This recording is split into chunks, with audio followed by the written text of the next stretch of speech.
Soybean সেদ্ধ করে, neutral soybean সেদ্ধ করে আলু ভেজে লঙ্কার গুঁড়ো দিয়েছি, স্বাদ মতো লবণ,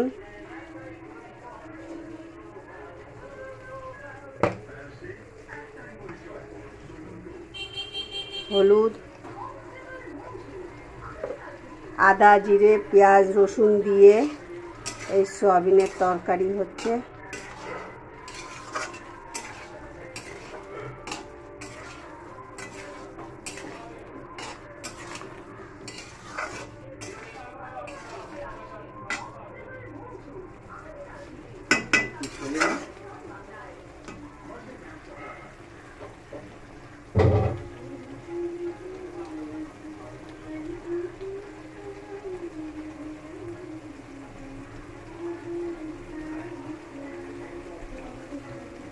এই সোয়াবিনটা ঝোল করলে ভালো লাগবে না, এটা কষা কষা হবে।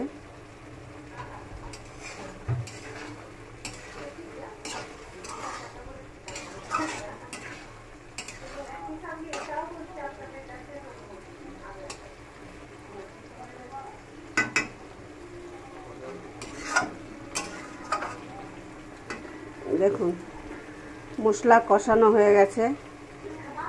এরকম করে শুকনো শুকনো করে রান্না করে খেয়ে দেখবেন, কষা কষা নিউট্রেল সোয়াবিন, ওটা খুব ভালো হয়।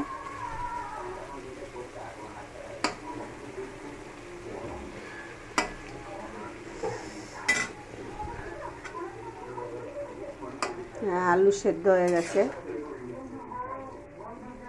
আলু সেদ্ধ হয়ে গেছে। এরকম কষা করে নামিয়ে খেয়ে দেখবেন, রুটি দিয়ে ভাত দিয়ে খুব ভালো লাগে। আপনাদের যদি ভালো লেগে থাকে লাইক শেয়ার সাবস্ক্রাইব করে দেবেন। RG আর রান্নাঘরের রুমা। এই দেখুন হয়ে গেছে, এই চারিদিকে তেল ছেড়ে দিয়েছে দেখুন।